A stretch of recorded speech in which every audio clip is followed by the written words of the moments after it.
How do we encourage innovators, investment to happen here in America to ensure we win this race? Mr. Altman, you want to start?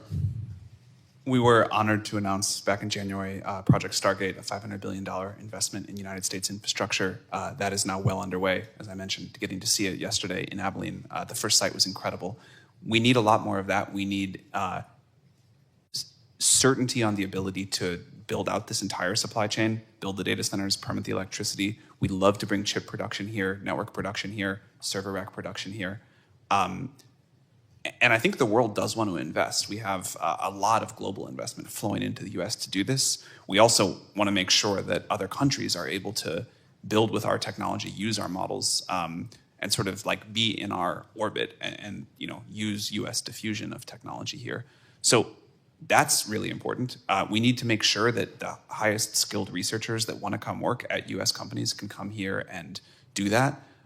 We need to make sure that companies like OpenAI and others have legal clarity on how we're going to operate. Of course, there will be rules. Of course, there need to be some guardrails. This is a very impactful technology, but we need to be able to be competitive globally. We need to be able to train. We need to be able to understand how we're going to offer services and sort of where the rules of the road are going to be. So clarity there, and I think an approach like the internet, which did lead to flourishing of this country in a very big way, we need that again. Do you think that the internet age did a good job between the beginning of the 90s through the 2000s of protecting children? I would say not particularly. Yeah, and you're a new father, correct? Yes. Congratulations. Thank you very much. He's doing well? He is. It's the most amazing thing ever. Yeah, I don't think you want your child's best friend to be an AI bot. I do not. So what can we do? How can we work together to protect children? We've talked a lot about some of the things we're doing here. We're trying to learn the lessons of previous generation, and that's kind of the way it goes. People make mistakes, and you do it better next time. One thing we say a lot internally is we want to treat our adult users like adults. We want to give them a lot of flexibility. We want to let them use the service with a lot of freedom.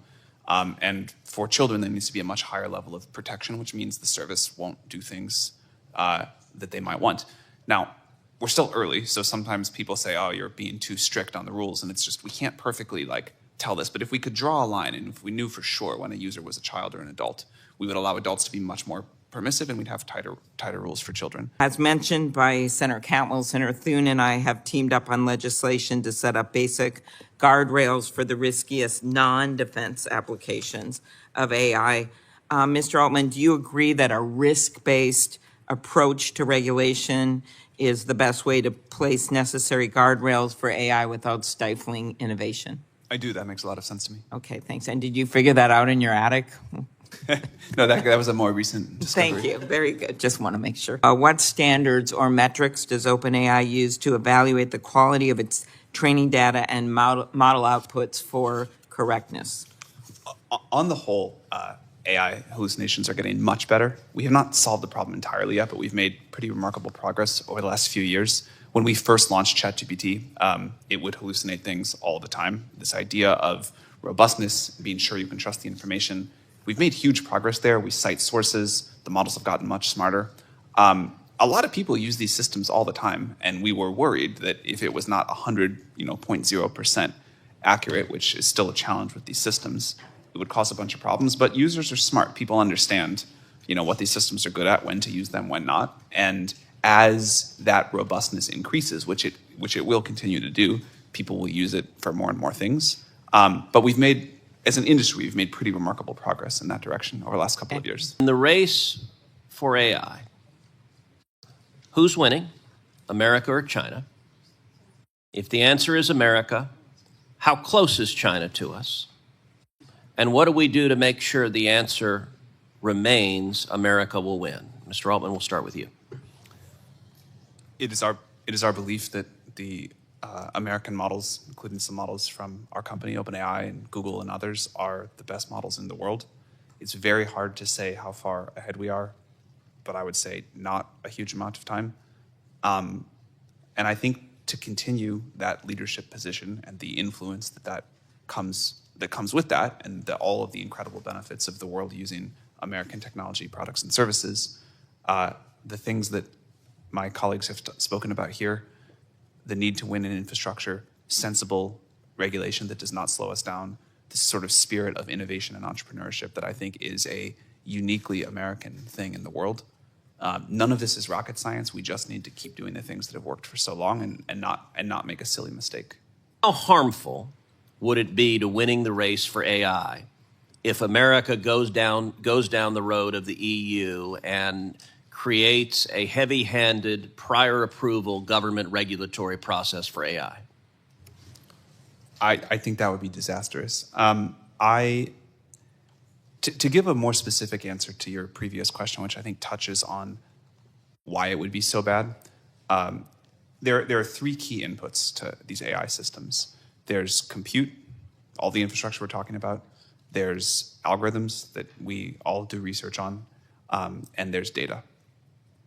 If you don't have any one of those, you cannot succeed in making the best models. And as Brad said, the way for America to influence the world here is to have the technology that people most want to use and most adopt. The world uses iPhones and Google and Microsoft products, and that's wonderful. Like, that's how we have our influence. We don't want that to stop happening.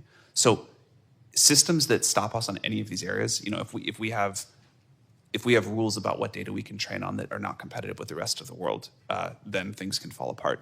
If we are not able to build the infrastructure, and particularly if we're not able to manufacture the chips in this country, the rules can fall apart. If we can't build the products that people want, that naturally win in the market, and I think people do want to use American products, we can make them the best.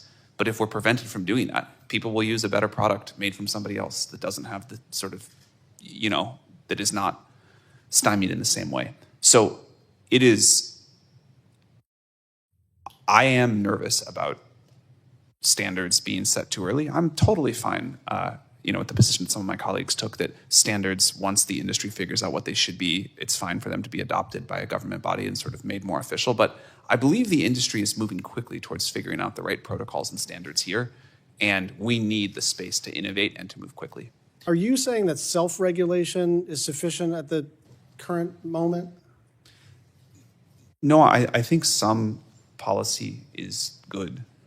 I think it is easy for it to go too far, and as I've learned more about how the world works, I'm more afraid that it could go too far and have really bad consequences. But people want to use products that are generally safe. You know, when you get on an airplane, you kind of don't think about doing the safety testing yourself. You're like, maybe this is a bad time to use the airplane example, but you kind of like want to just trust that you can get on it. It's an excellent time to use the airplane example. So how important is U.S. leadership in either open source or closed AI models?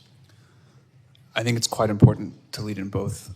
We realize that we, OpenAI, can do more to help here, so we're going to release an open source model that we believe will be the leading model this summer, because we want people to build on the US stack. In terms of closed source models, a lot of the world uses our technology and the technology of our colleagues. We think we're in good shape there. So how could federal policy further help encourage AI ecosystem to be developed right here in the U.S.? Well, you touched on a great point with energy. I think it's hard to overstate how important energy is to the future here. Eventually, chips, network gear, that will be made by robots, and we'll make that very efficient, and we'll make that cheaper and cheaper. But an electron is an electron. Eventually, the cost of intelligence, the cost of AI will converge to the cost of energy, and if it'll be how much you can have, the abundance of it will be limited by the abundance of energy. So in terms of long-term strategic investments for the U.S. to make, I can't think of anything more important than energy. Chips and all the other infrastructure also, but energy is where I think this ends up.